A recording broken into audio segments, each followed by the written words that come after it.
Angela, Peter and Lot. Part 1. Angela is an English teacher. She is 28 years old. She comes from LA, but she lives in Mexico City. Angela likes going to the movies and dancing. She comes from a large family. She has 3 brothers and 2 sisters.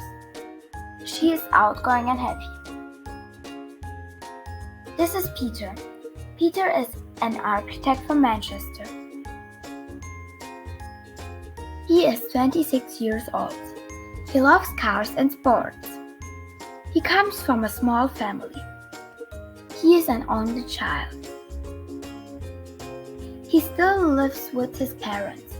His friends say he is boring because he stays at home all day long. He likes watching soccer on TV and playing video games. Peter is tired of his life in Manchester. He needs a change. He takes some Spanish lessons. He buys a one-way ticket and flies to Mexico City. To be continued.